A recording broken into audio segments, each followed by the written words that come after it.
Wayne Carlton, and welcome to the wilds of British Columbia, in an area that we're after trophy moose, and the best way to get there is with a brush plane. These brush planes land on these landing strips that are normally built during the wintertime. That way the bulldozer can get in and out without bogging up. But getting away from hunting pressure and getting into an area where there are lots of quality moose, this is the way to do it. We are out west of Fort Nelson, British Columbia, up in the northeast corner of British Columbia, and it helps to have a good camp to come back to after a hard day hunting.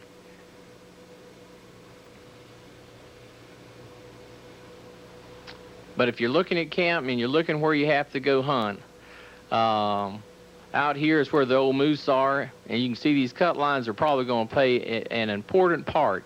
The moose can be anywhere from the cut lines up into that tall timber. One of the places that we hunted was a 360,000 acre burn area. It's about 6 years old, and vegetation was starting to come back up. Just walking these cut lines, trying to call the moose out to us seemed to be the best way to try to do this. As you can see, trying to go through that would be pretty darn tough. Now, to find the moose, you have to find out where they've been recently, and you have to find areas that you can call them in. You may want to look for areas where they've been feeding on the willow tips of the willows, maybe the scent holes where they've urinated and wallowed in it. It could be the licks where there's a lot of fresh sign in there, or it even could be a rub on a tree. But if you're hunting early season, you want to start looking around the lakes. Moose like to stay around the lakes the early part of the year. Now, as the rut proceeds and the moose start moving, you have to be able to go with them and try to find out where they're at. And that can mean any place, all the way from the lakes to all this real hilly country that you're looking at, and extremely thick vegetation. Sometimes it's extremely hard to get through this stuff. But if you're after moose, you have to go where they're at. Now, you know, one of the neat things about moose hunting in the areas that you moose hunt, quite often in some parts of the country, elk will overlap in the same areas. So since I like to do a lot of elk calling too, anytime I sit down to eat lunch, or if the moose aren't responding, I'll always try to give it an elk call. And in this case, this is actually the first day of our hunt. This young elk here decided to come on in and investigate all the calling that I was doing. Thought you might enjoy this, so sit back and just listen to this and get an idea as to what goes on when you're trying to call an elk in.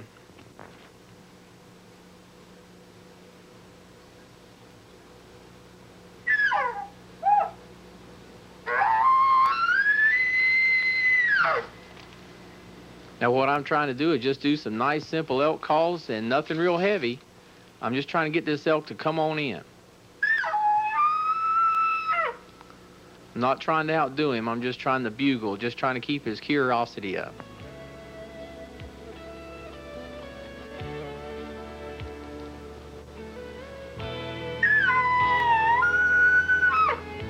And I'll bugle from one side of my mouth to the other. And you notice I'm not using a grunt tube here. Grunt tube will put a lot more resonance to it, and this is a small bull, so I don't want to scare him. I want him to come in.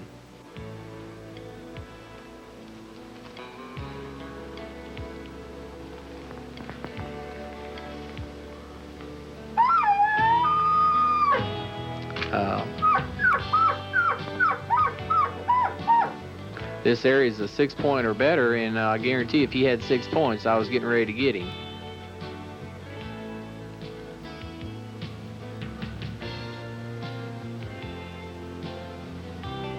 Anytime you can set up and call the elk to you, or if you're set up and you call a moose to you, you're not moving and they are, and it gives you the opportunity to see which way they're going, what's going on, and you get to enjoy everything about the woods. You get to see the animal coming to you. And to me, this is 90% of the hunt, just being able to do this to different animals.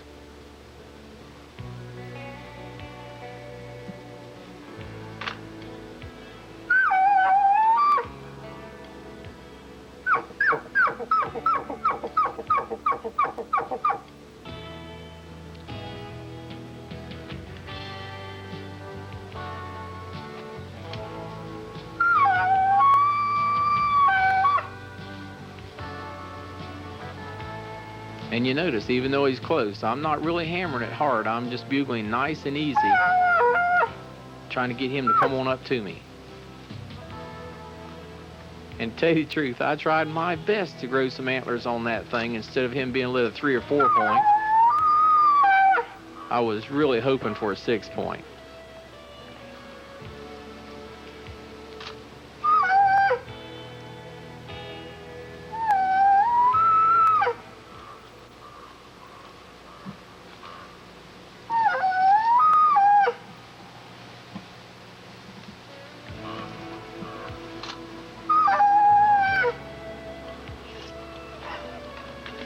When he spots you, don't give up. Just keep calling. Quite often, that'll give you the chance for a shot that if you just shut up there and don't do anything, the guy's going to run away.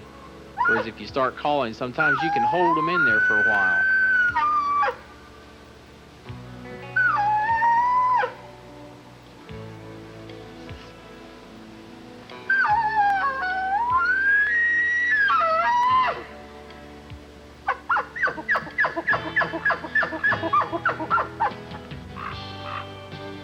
See, by using that diaphragm call, it's in my mouth.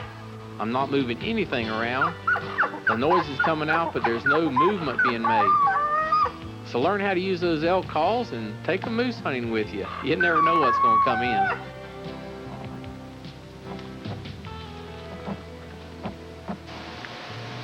That one who the elk first was a 6 point. And what you saw was what a 3 point go by. Yeah. Run across the over there. I wish that sucker had come up and been that sick. We could have drilled him. Okay, that was incredible. Yes. I pulled back on him several times just to see what he would do. He was, he went 30 yards right there. So that was incredible. Just watch him come up that bottom like that. Let's get a moose now. Now, you may wonder, why was I whispering? Well, folks, I never talk out in the woods. I always whisper. You never have any idea where that critter is or how close he is or when he may come in. And when you're having to go through stuff like this, not only do you not want to talk, you want to dress for it. Quiet clothing so you're not scraping the bark and making any human-made noise. You have to listen, and you don't want to cause a noise that's going to make them run away. You want to attract them to you. And that also goes for your shoes, being able to have soft rubber bottom boots that will allow you to slip through this without making a lot of scratching and banging type noise. And it's hard to get through this type of vegetation, and that's one place right there that I like using a bow sling. Sometimes you need both hands just to get through the woods. Now, I thought one of the best ways for us to learn how to hunt this country and learn how to hunt and in particularly call moose would be to interview Phil Gillis, the owner of Grizzly Guide Outfitters, and just draw from his experience the ways that he hunts his country and the ways that he calls moose, and also, better still, the way to call these moose over to a cut line so you don't have to drag them through the trees.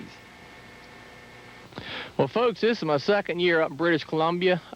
Came up here last year, killed what may be a new world record moose. The hunting was so good, the moose were so big.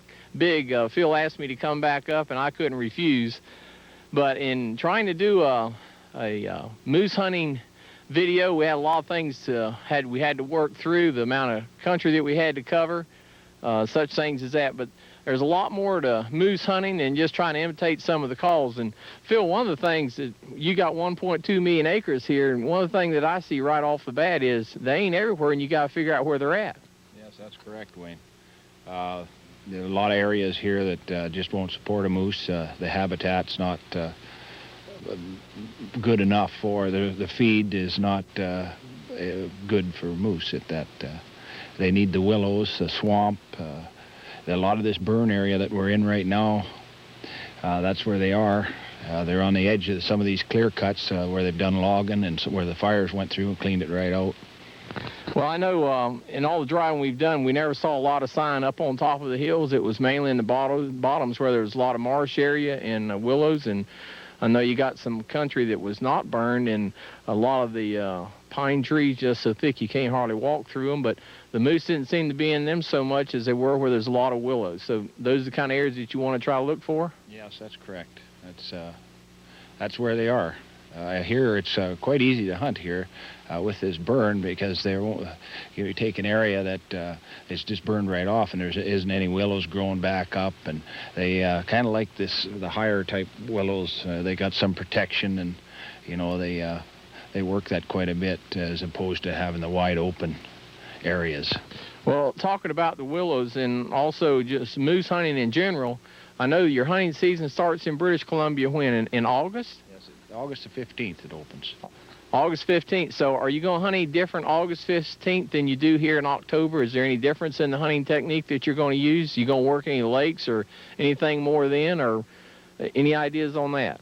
Yes, I've at August on the 15th when it opens, they're not in the rut, and you work the lakes, areas like that. That's your best bet.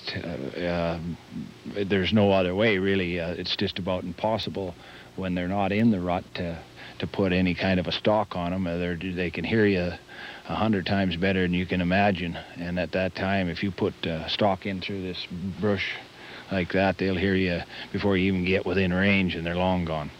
Well, I know having walked behind you here for 2 seasons now and watching you call and watching you hunt, it doesn't take long to realize that these cut lines play a very important part, and you're trying to get the moose as close to them as you can, or you're trying to find them on the cut lines. But as you're going down the road, when you top up on a hill, you get off the bike and you do some calling before you go on down in there. Are you doing the same thing? Are they in the rut in August?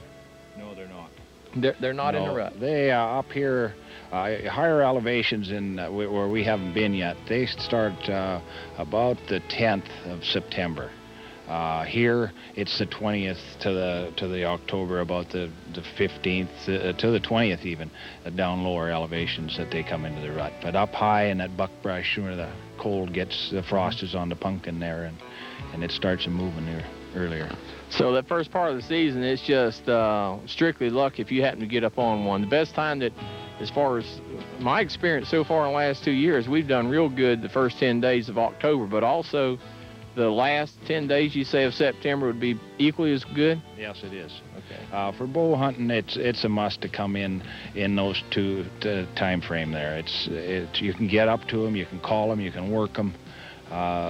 You need to get so darn close with the bow that that's just the best time. You take earlier on August calls, with your stands and that, but you're limited to the amount of game you see, because it's just you may see them, but you may never be able to put the stalk on them. Phil, when we're out looking for sign, and again walking behind you for a couple years now, I've looked at the sign that you looked at, and I know that looks play a part, and I also know that the scent holes play a part. What do you have to say about them as far as in relationship? How can we use them as far as hunting?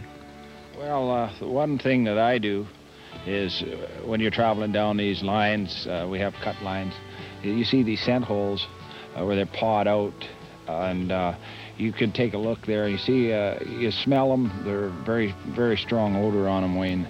And if they're really fresh, and you know that a moose is in that vicinity, and at that time, you start your grunting, your calls, your bull calls, thrash in the bush. You can work him. If he's in that area, he'll answer and he'll come to you. Now, one thing I like to interject right here is, if you're out hunting with somebody, and if you're out with a guide, when he's trying to call, you have got to be quiet, because unlike any other game that I've hunted, when a moose grunts, and we had one 20 yards away from him, when he grunted, it was so low, and his mouth wasn't open, it was just a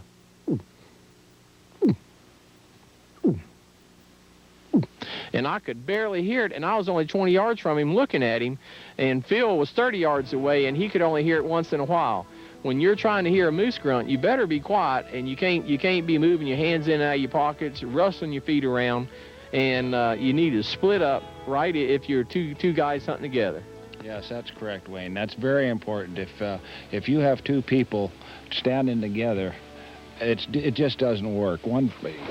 If you move like that, that's enough that you will miss that call, and he could be within 20 yards of you, and you when you go,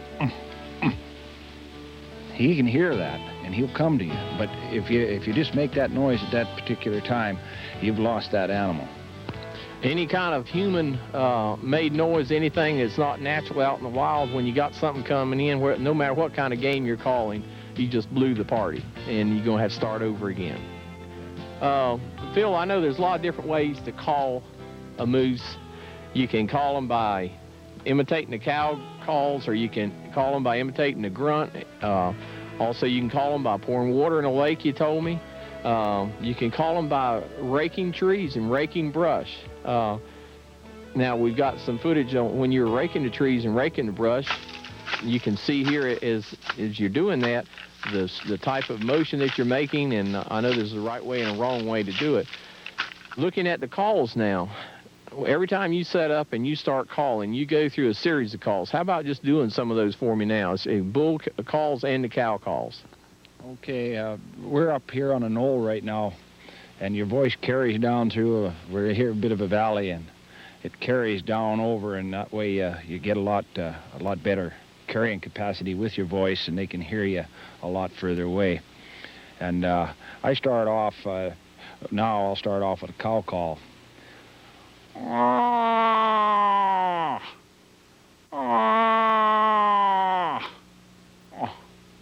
And end with a bull call, like,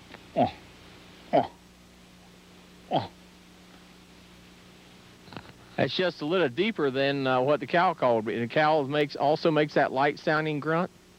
On the end, a lot of times they will, and a lot of times it won't.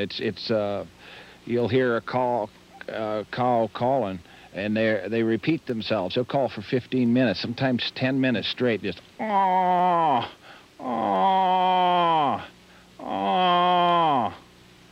and just on and on like that with that.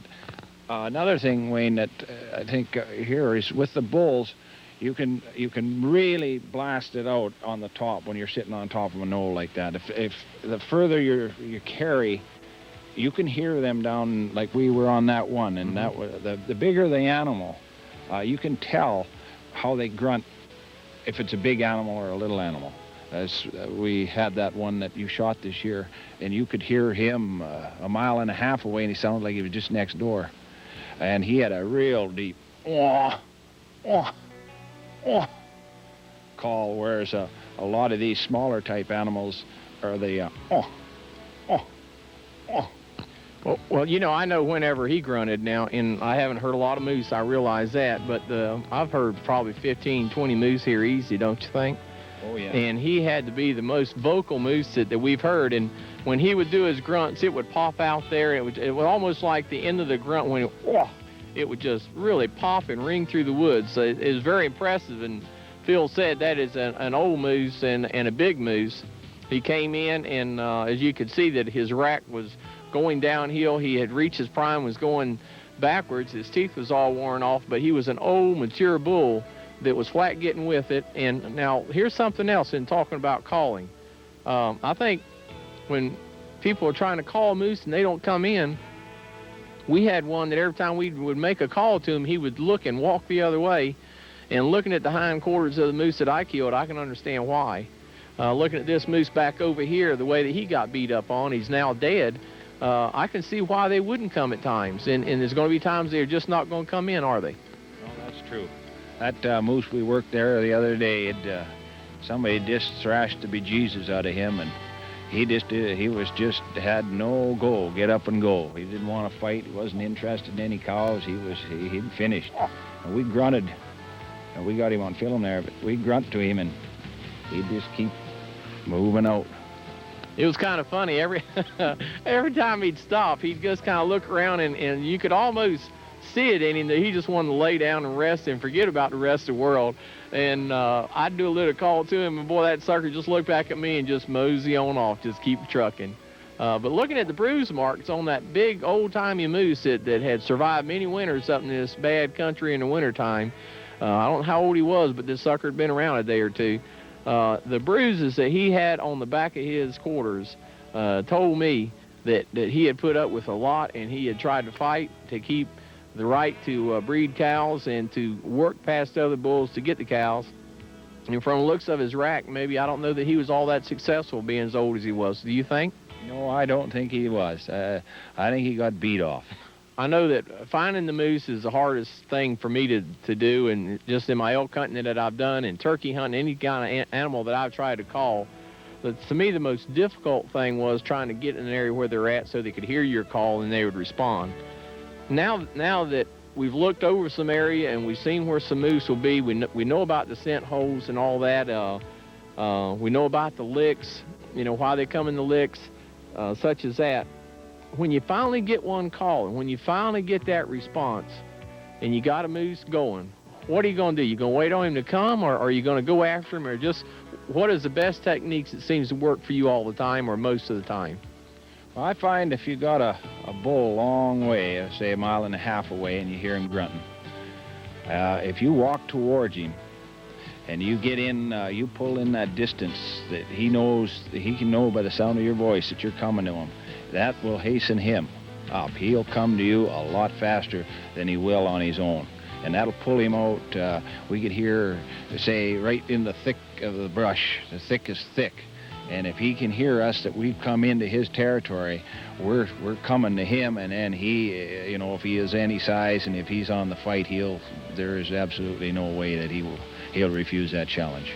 He's gonna. Well, I know one of the reasons we didn't get the moose that I killed on video is we had him calling an hour before dark, but he would not come. He stayed down in that real thick stuff, and sometimes it seemed like he was within 100 yards of us, beating the trees, and I actually could see the trees moving, but he would not come in. But as soon as we went down a cut line and went towards him, and all of a sudden we were putting a little pressure on him, bam, he came out and he started running to us. Once he starts running, are you going to call the same? Are you going to tone it down, or can you pull him and direct him different ways like you can with elk? Yeah, one thing that I work with bulls, once they get in close to you, you tone your call down. It's a quieter call, like oh. And instead of directing it at the moose, if you cup your hand and turn around and throw your voice back, and that makes it sound like you're further away, and that draws them in a lot closer. Another trait with a bull moose, when they come in that last 25 to 50 yards in that area, they'll stop grunting and they'll go down to that real low one, and it might only be 1 or 2, and they'll circle. Mm-hmm. They'll work with that wind. A lot of times, if you get them real mad and they're coming in, they won't. If they're cautious, something's just not right, they're not stormed right up, then they'll come in and then they'll do the circle. Mm-hmm. So you've really got to be careful on that last 50 yards, how you work it. If they're coming, you can hear them. You're better off a lot of times when you get in like that.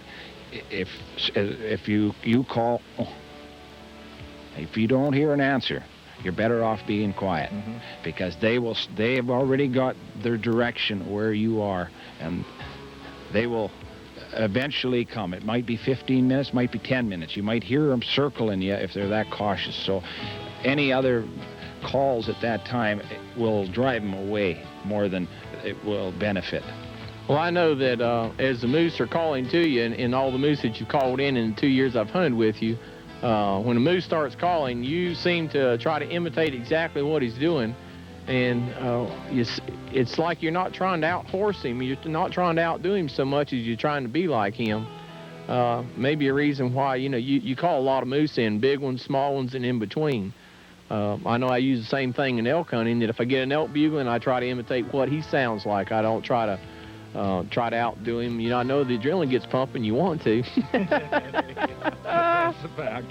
They've been practicing these calls all year, and you're only out here once a year. So once they get the grunting, you say, "Oh, get you, sucker," and get after them. Yeah. You might be wondering now, why am I here in the living room of my house instead of out in the field with Phil Gillis?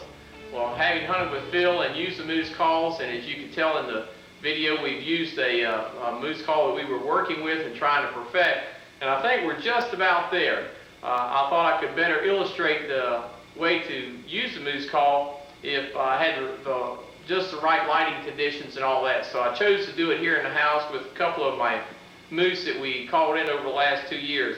But to imitate the sounds of a bull moose, what I want to do is just basically take the reed and bite down on it about halfway down. When I say bite, just use your lip and make out the sound that you're trying to say when you're trying to make the moose call. Like, wah, wah, wah.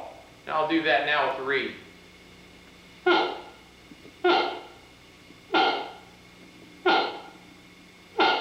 Now again, I'm not putting a lot of pressure on the reed. I'm just putting my lip on the reed. I'm getting the initial stage of it going. I'm making the reed vibrate, and then I just take my mouth off of it to get that wah. And I cup my hands over the end of the tube. Again, it sounds like this.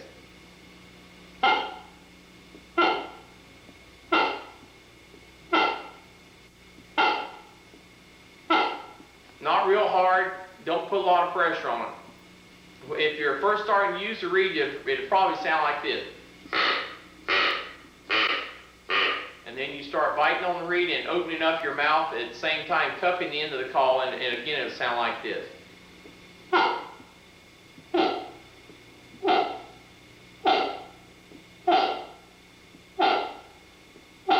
Now if you want to do a cow call, again, just keep your lip on the reed and just imitate that sound as if you were trying to do it with your natural voice. You mouth out a certain sound, and it's wah, wah. And I'll do the same thing now with the call. Again, pressing down on this reed to get that sound.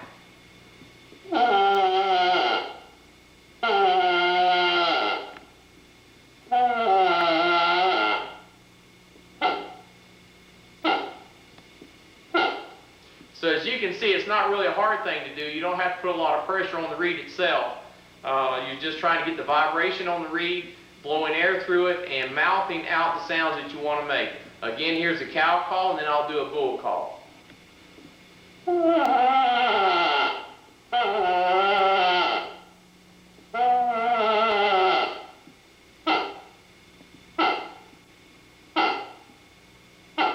Now again, you can see the reeds right here where my index finger is.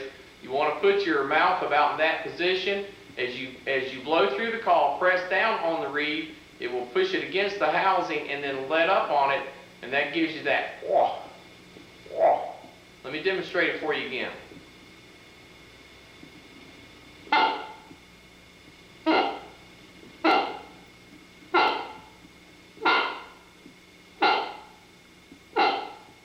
And again, now to do the cow call, I'm just holding down on that reed for a longer period of time and then opening my mouth up.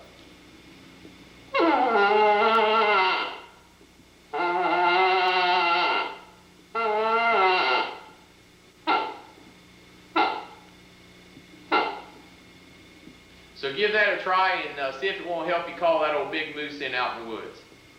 You know, living out in the woods like the moose do here, you have to pay the price, living in the environment, and also living with your buddies. Walking through the woods one day, we smelled a real bad odor, and we found this fellow. This huge moose was evidently fighting with another moose, and the other guy got the better of him, shoved him over a couple of trees, What do you think? hung his antlers underneath the tree that you can see there. And this poor guy, even though he was a big moose and later scored out around 190, which would be in, I think, about the top 10 in Pope and Young, he lay there and died. He could not get his feet back under him. Evidently what had happened, he got pushed over these logs, his feet went out from under him, he slid, his antlers got hung up in the tree, and you can see there where his feet, his hoofs had pawed the ground trying to get back up, but just no way he could do it. That antler right there was just, it was so snug that he couldn't get that one point back under to get it back away from that branch or that tree to get back up. After looking a little further, I noticed that on the tips of the antlers, as you can see here, there was some hair. And it made me look around to see where he had been fighting with the other moose. But just seeing that, you could tell that he had locked it up with another one. And he may have got a little bit of hair, but I'm afraid he did not win the battle. Looking in a direction that where the fight took place, you had to wonder and just imagine the amount of power that went in this fight between two mature bull moose, and seeing what happened to this big guy, it makes you wonder how big the other one was. But you can see where the ground is pretty well cleaned out compared to the surrounding area. You can see where the logs, the bark has been torn off of them. You can see the marks in the soil where their hoofs were digging in, pushing each other. All the limbs tore out of the way where you could walk. Just made you wonder, you know, just everything that took place. And just looking at this, you can just visualize this as this moose was pushed over these two logs, lost his footing, his antlers hung up on that tree right there, and he lay there until he died. You know, a lot of people, when they're out hunting, they get the idea that you just can't call animals in during the middle of the day. But you know, there's not any time during that day that goes by that I'm not trying to call. This is a classic example of what can happen. This is about 1 o'clock in the afternoon. I'd been tired. I was out by myself just trying to call some moose in just to get some more footage of them. And I was resting and calling, did not see or hear anything. And I moved down the cut line and looked down this way, and here was the moose that was coming. He had never said a word, but yet I have to feel he was responding to what I was doing. And the things that I were doing was just doing the basic grunts, just as.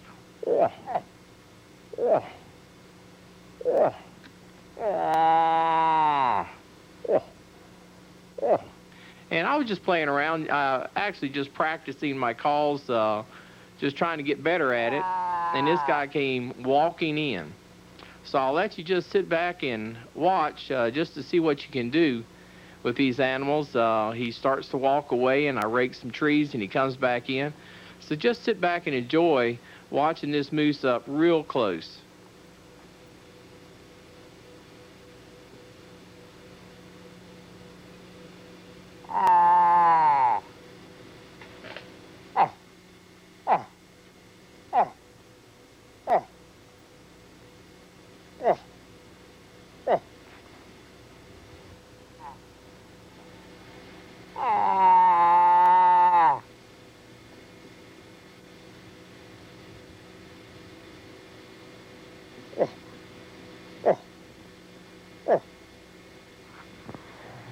This might be a time right here where you'd want to call back behind you to try to make him think you're further away than you actually are.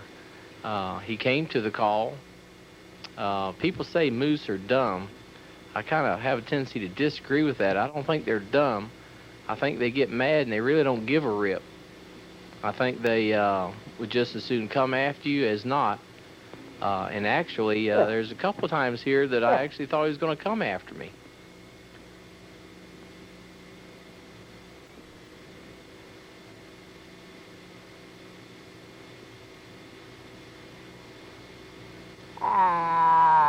They're awfully big, and if you're a bow hunter, you have a tendency to want to shoot a little too high. A moose like this stands about 7 foot high at the shoulders, and they're so big and so intimidating you think you can't miss, but it's even that much more important now to just really hold down and take your shot.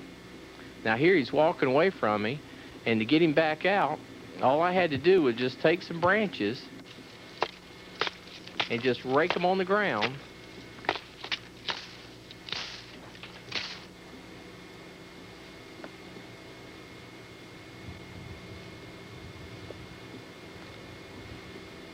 As you can see, he's starting to come back. And all I did different was to take a branch and just start raking on the ground. And I'm sorry if I'm a little shaky here, but I actually thought this sucker was going to come and get me. Whenever I see slobber dripping out of their mouth, I have some concerns for my life, especially when he's only 20 yards away. But isn't that great? I mean, look, you can just see the size of this animal, the size of his chest, and you can see why, being a bow hunter, you might want to take a broadside shot. There's too much mass there in front for me to want to take it. After getting this close to this thing, my guide told me how many people are chased and hurt by moose, and it even made me a little more frightened for doing what I've done here. I was as I was looking at him right now, I was really wondering where I could go if I had to, and my options weren't that good.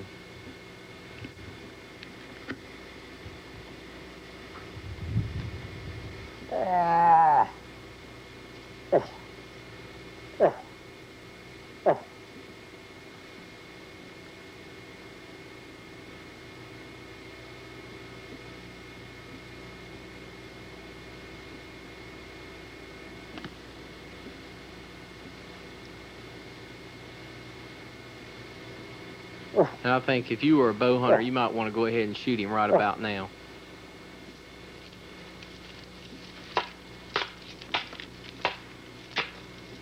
And I tried the limbs again, but once was enough for him. He had seen enough of me. But, you know, I'm amazed at looking at how they go through this real thick stuff. You can see how thick it is in there. And they can move through that and make virtually no noise at all. Of course, that's their living room. It's not ours, and they have adapted to it pretty well. And now if you try to walk where a moose has walked, it's almost impossible to do it without making so much noise you run them away. This one case right here, moose out in front of us. I'm looking for him. We've made quite a bit of noise getting to where we're at. I know he's there, and I'm just starting to see part of him move. He's a pretty good sized moose too, but I'd made so much noise trying to get to him that he was just not about to come to me. It was too much man-made noise for him to want to stand, much less for him to want to come in. Just too much man-made noise. As you can see here, he's getting ready to take off. One thing you want to learn from this is don't quit calling. You never know when another one's going to show up.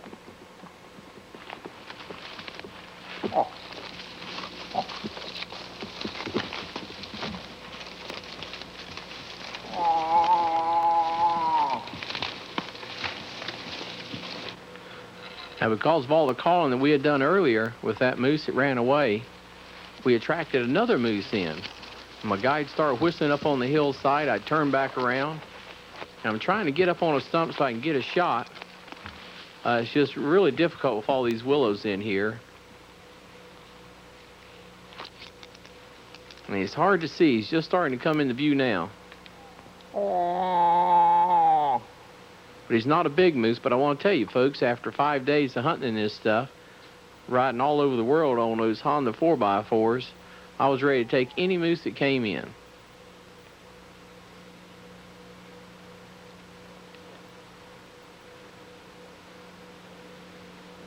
When you got one coming like that, you can just stand without making any motion at all, and quite often you can get away by even being out in the open like that, but you just can't make any movement.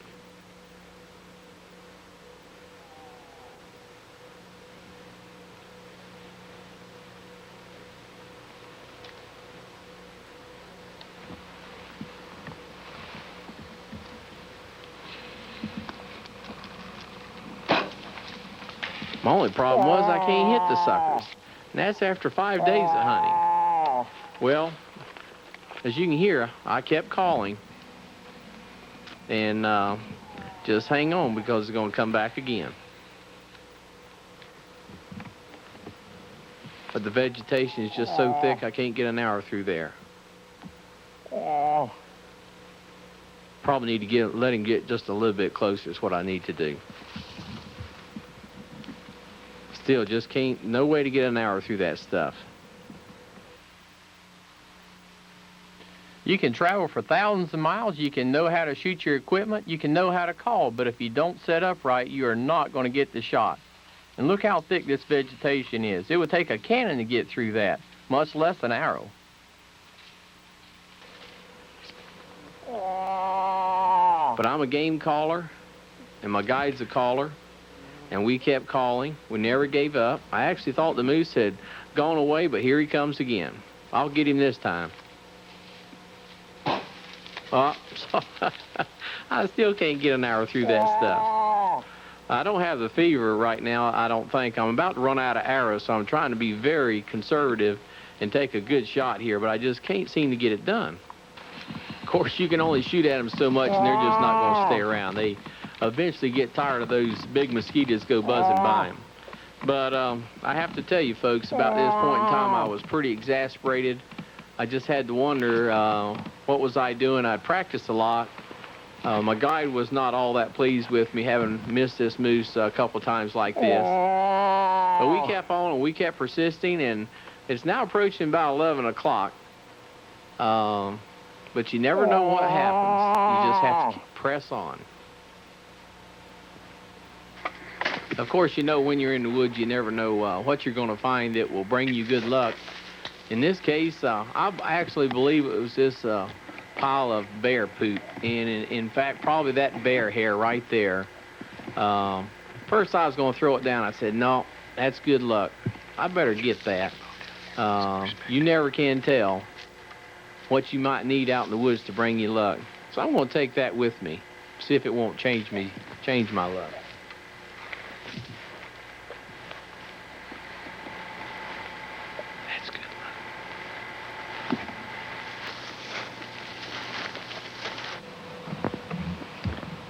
Changed my luck, it did. My guide got to beating on some trees, and this moose started beating back. We went down and set up on him about 150 yards away. And I noticed one of the first things I saw was something looked like a tree, an entire tree moving. And it was him, the one I'd come after.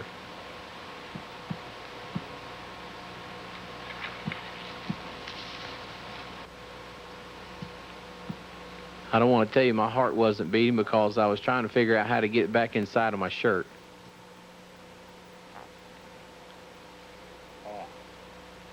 All my years of bow hunting were flashing by in front of me. I kept saying to myself, don't screw up now.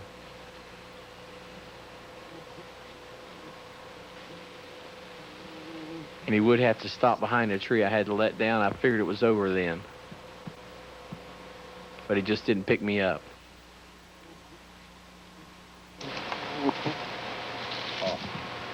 And it was now or never. I had to stand up trying to shoot through the willows. I had a different angle than the cameraman did, so it's hard to see.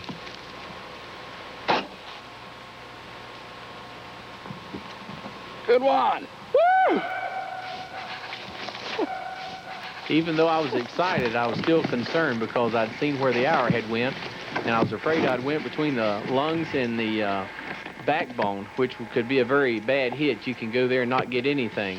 There was some blood on some of the branches, some of the small trees, but it didn't take long, and the blood trail played out pretty quickly.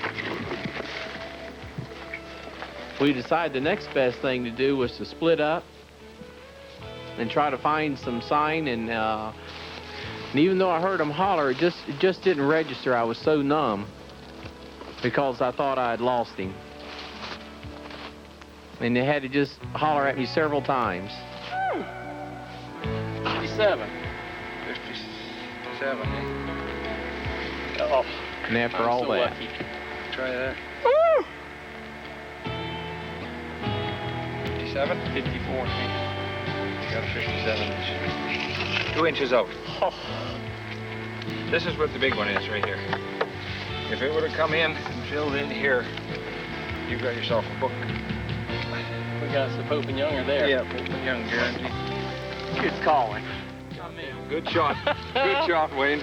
I tell you, hitting high like I did, I figured I missed the lungs, and just hoping that I hit that artery, and evidently I must have.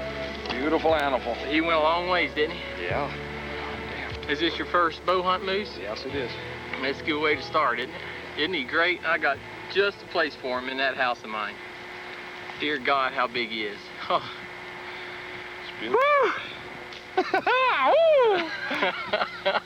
That's what hunting's all about, folks. If you could have seen that, you didn't get to see the shot because of the batteries. Came 25 yards, broadside. I took my time when I aimed, and I still hit high. And I'm telling you, just sitting right here, I'm extremely fortunate to be able to have this one, because it could have sure went the other way. Whew, you sure did your job. Well, thank you. Grizzly Guide and Outfitters, hot dang get them. Look at this. Look at that. Nostrils on it. My God. I hit an artery. That's what got him, because he wouldn't have went this far with a lung shot. Oh, I'm so lucky. Whew.